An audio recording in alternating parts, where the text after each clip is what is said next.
नमस्कार साथियों, हाजिर हूँ एक बार फिर आपके सामने लेकर आल्हा उदल की वीर गाथा, जिसमें कहानी चल रही है इंदरगढ़ की लड़ाई उर्फ ढेवा के विवाह की।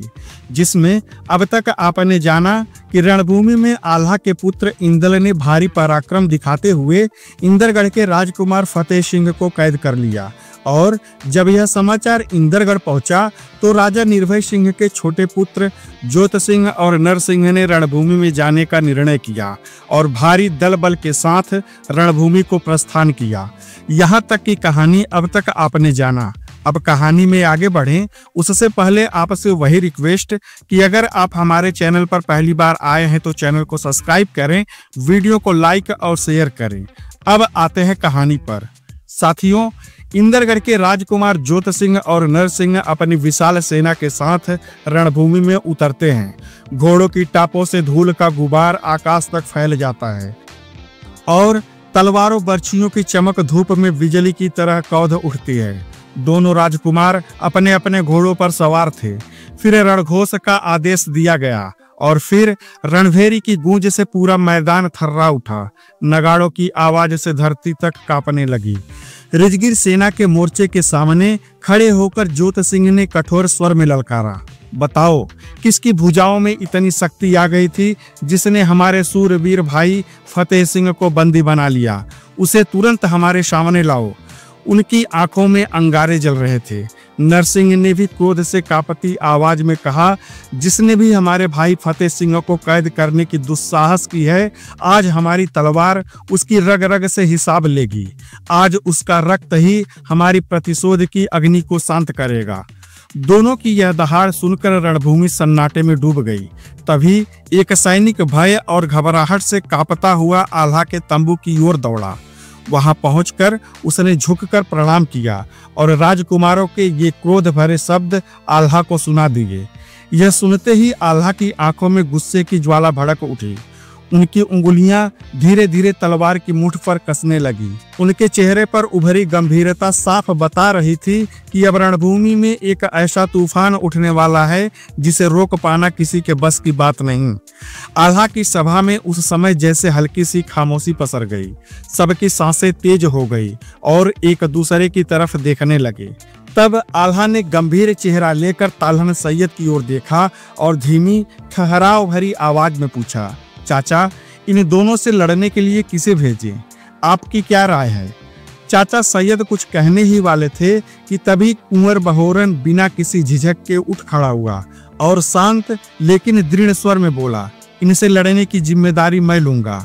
इन्हें बांधकर आपके कदमों में डालने की जिम्मेदारी मैं लेता हूँ। उसके शब्दों में जो आत्मविश्वास और निर्भयता झलक रही थी वह सभा में बैठे सभी वीरों के दिल में छाप छोड़ गई और सभा में वीरतापूर्ण सरसराहट सी दौड़ पड़ी। आल्हा की निगाहें गंभीर होकर बहोरन पर टिक गई। आल्हा ने कहा, बहोरन, मैं तुम्हारी बहादुरी, बल और रणकौशल पर निसंदेह भरोसा करता हूँ।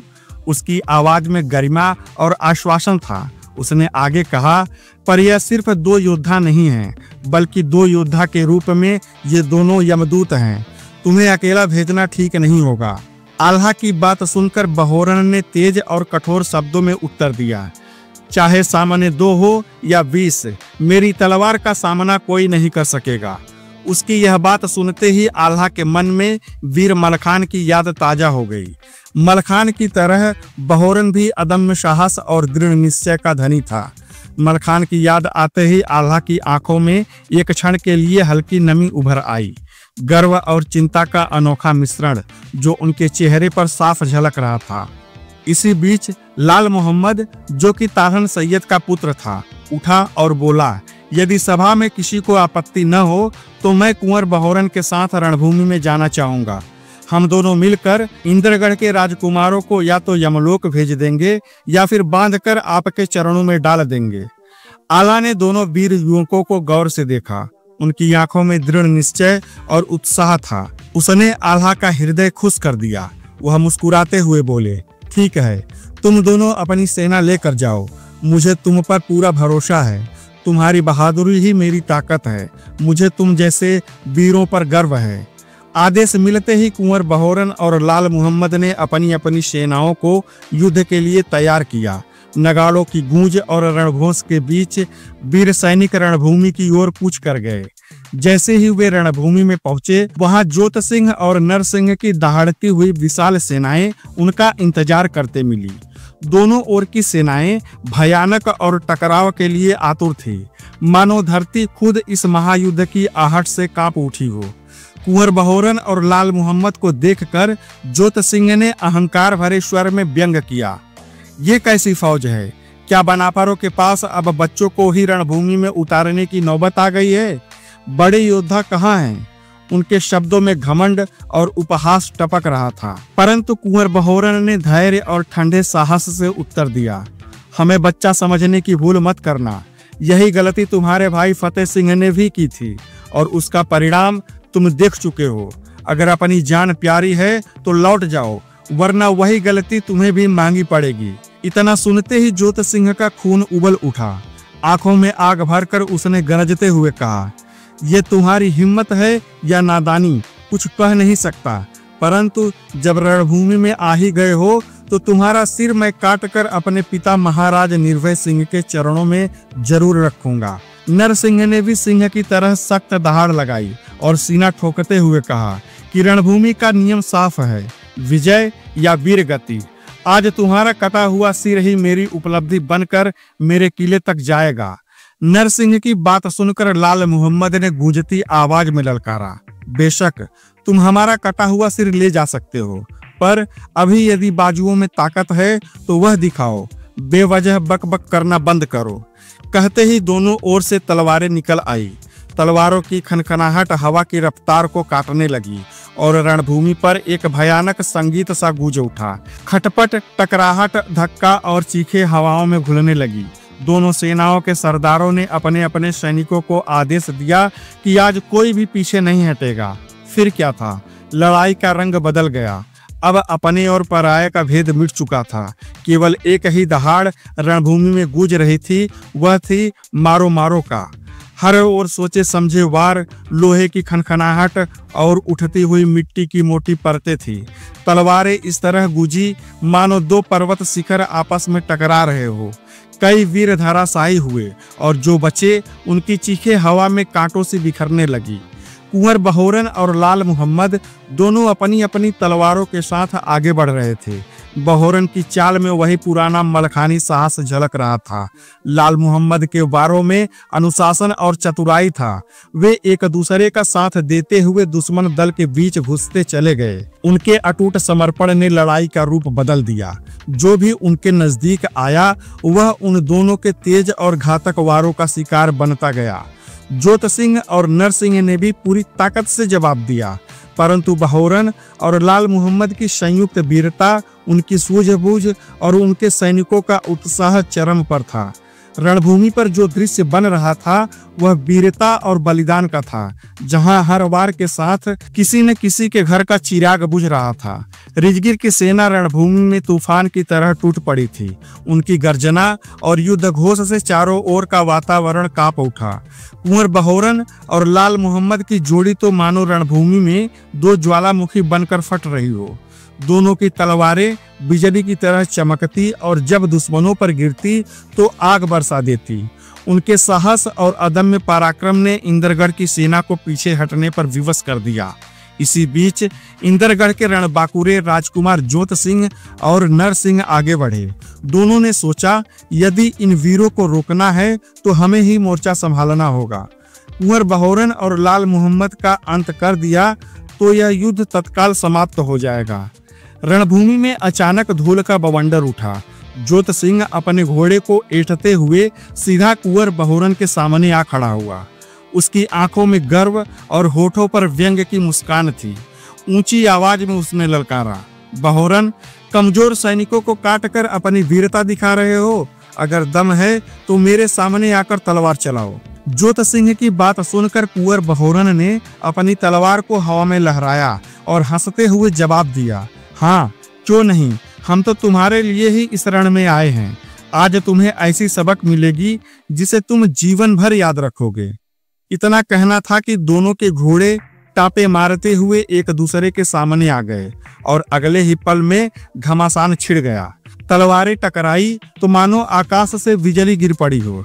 ठक ठक खटखट की ध्वनि से पूरा रणभूमि गूंज उठी। ज्योत सिंह वार पर वार करता जा रहा था। उसके हाथ की तलवार इतनी तीव्र गति से चल रही थी कि देखते ही बनता था। बहोरन अपनी ढाल से उन वारों को रोकता रहा, पर हर टकराहट पर उसकी भुजाएं सुन्न हो जाती थी। कभी तलवार घोड़े की काठी पर गिरती तो कभी ढाल को चीरने की कोशिश करती। दोनों योद्धाओं के घोड़े भी इस टकराव से उछलते और जमीन पर अपने खूरों से अंगारे बरसाते थे। ज्योत सिंह की तलवारबाजी सचमुच भयावह थी। बहोरन पसीने से तरबतर हो गया।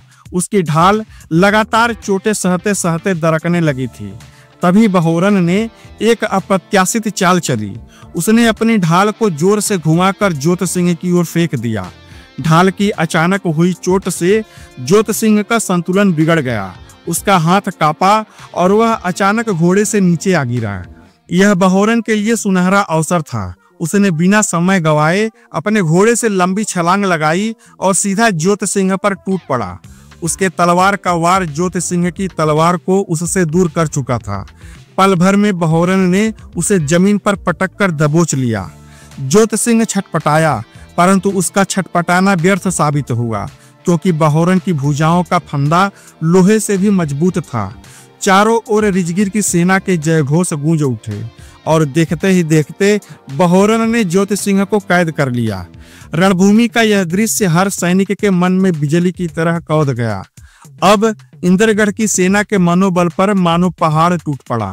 रणभूमि में जैसे ही यह समाचार गूंजा कि कुंवर बहोरन ने ज्योत सिंह को कैद कर लिया है, रिजगिर की सेना उत्साह से गरज उठी। और इधर इंद्रगढ़ की ओर से अब नरसिंह आगे आया। उसकी आंखें क्रोध से लाल थी। हाथों में लंबी चौड़ी तलवार चमक रही थी और घोड़े की टापों से जमीन थर्रा रही थी। उसने रणभूमि में लाल मोहम्मद को ललकारा, ऐ रिजगिर के शेर, अगर बहोरन ने ज्योत सिंह को पकड़ा है तो उसका हिसाब मैं चुकाऊंगा। आओ अब देखो आज नरसिंह की तलवार का कहर। नरसिंह की ललकार सुनकर लाल मोहम्मद ने अपने घोड़े की लगाम खींची और गगनभेदी स्वर में बोला, नरसिंह, रिजगिर के शेर कभी पीछे नहीं हटते। आजा, आज तेरी भी वीरता का फैसला इसी रणभूमि में होगा। दोनों के घोड़े आमने सामने दौड़े। तलवारें हवा में चमकी और जैसे ही टकराई रणभूमि कांप उठी। पहली ही भिड़ंत में दोनों योद्धाओं ने एक दूसरे की ताकत का अंदाजा लगा लिया। नरसिंह भारी भरकम शरीर वाला योद्धा था। उसके वार इतने जोरदार थे कि हर प्रहार से लाल मोहम्मद की ढाल चिंगारियों की तरह चमक उठती। कभी तलवार सिर की ओर झपटती, कभी सीने की ओर, लेकिन लाल मोहम्मद ने अपने फुर्तीलेपन और युद्ध कला से हर वार को चतुराई से निष्फल कर दिया। चारों ओर सैनिक सांस रोके इस घमासान को देख रहे थे। तलवारों की टकराहट की आवाज मानो रणभूमि की गूंज बन गई थी। लाल मोहम्मद समझ चुका था कि नरसिंह अपनी ताकत के बल पर लड़ रहा है और उसे अपनी गति और चालों से उसे हराना होगा। उसने अपने घोड़े को अचानक दाईं ओर मोड़ा और बाएं से वार झोंक दिया। यह अप्रत्याशित प्रहार नरसिंह की बाह पर पड़ा और उसका कवच चरमराकर टूटने लगा। क्रोध में तमतमाए नरसिंह ने एक जोरदार चीख लगाई और पूरे बल से अपनी तलवार घुमाई। तलवार की धार इतनी तेज थी कि लाल मोहम्मद की ढाल बीच से कट गई। पल भर के लिए रिजगिर के सैनिकों की सांस अटक गई, लेकिन लाल मोहम्मद ने हार नहीं मानी।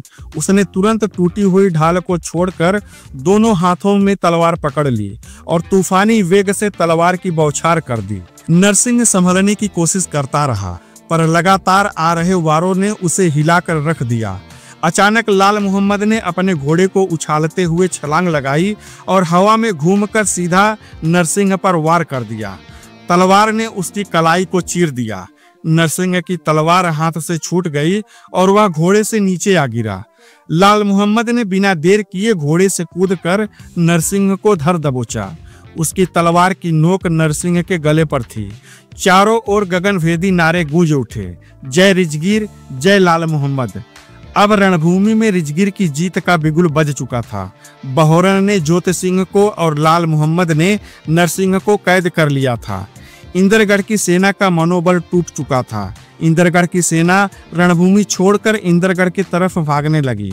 रणभूमि की धूल, रक्त और जयघोष सब मिलकर उस दिन रणभूमि के उस रक्त रंजिश मैदान की वीरगाथा रच चुके थे। इधर आल्हा के शिविर में एक अद्भुत दृश्य देखने को मिला। जब कुंवर बहोरन और लाल मोहम्मद विजयी होकर रणभूमि से लौटे तो अपने साथ इंदरगढ़ के राजकुमार जोत सिंह और नरसिंह को कैद कर लाए थे, तो पूरा तंबू जयघोष से गूंज उठा। ढोल नगाड़ों की थाप से धरती हिल उठी। आल्हा स्वयं उठकर आगे आए और अपने दोनों सूरवीरों को गले से लगा लिया। उनकी आंखों में गर्व और प्रसन्नता छलक रही थी। आल्हा ने कहा, आज तुम दोनों ने न केवल रणभूमि में पराक्रम दिखाया बल्कि रिजगिर की आन बान की रक्षा भी की है। कुंवर बहोरन और लाल मोहम्मद अपने इस अभूतपूर्व विजय से प्रफुल्लित थे। सैनिकों ने फूलों की वर्षा कर दोनों का स्वागत किया। उधर इंदरगढ़ में जैसे ही यह समाचार पहुंचा कि राजकुमार जोत सिंह और नरसिंह को कैद कर लिया गया है, तो इंदरगढ़ के महल पर दुख और मातम का साया छा गया। मानो महल की दीवारों पर भी शोक उतर आया हो। राजा निर्भय सिंह के दरबार में वीरों की यह हार बिजली की तरह गिरी, जिसे सुनकर राजा के दोनों छोटे पुत्र बलवंत सिंह और रणधीर सिंह क्रोध से कांप उठे। उनकी आंखों में अग्नि जल उठी। क्षण भर भी विलंब न करते हुए उन्होंने अपनी अपनी तलवारें म्यान से खींच ली। क्रोध और आक्रोश से भरे स्वर में उन्होंने अपने पिता निर्भय सिंह को प्रणाम किया और बोले, पिताजी, अब रणभूमि में हमारा सिर्फ एक ही कर्तव्य है कि हम अपने भाइयों का बदला लेंगे और इंदरगढ़ की प्रतिष्ठा को पुनः स्थापित करेंगे। इतना कहकर वे तेज कदमों से रणभूमि की ओर चल पड़े। कुछ ही समय में इंदरगढ़ की सेना एक बार फिर रणभूमि में उतर आई। नगाड़ों की गड़गड़ाहट और रणघोष के स्वर से वातावरण गूंज उठा। दोनों ओर की सेनाएं एक बार फिर से आमने सामने थी और युद्ध की लपटें फिर से भड़कने को तैयार थी। साथियों, अब आगे क्या होगा? क्या बलवंत और रणधीर सिंह इस युद्ध को जीत पाएंगे? क्या वे दोनों भाई अपने भाइयों को आजाद करवा पाएंगे या इन दोनों को भी पराजय का सामना करना पड़ेगा? क्या होगा जब पृथ्वीराज चौहान रणभूमि में उतरेंगे? ऐसे ही तमाम सवालों के जवाब जानने के लिए हमारे साथ बने रहें। हमारे चैनल हिंदीवादी ज्ञान को सब्सक्राइब करें, वीडियो को लाइक और ज़्यादा से ज़्यादा शेयर करें। पीछे की कहानी जानने के लिए प्लेलिस्ट अवश्य देखें। धन्यवाद। जय हिंद।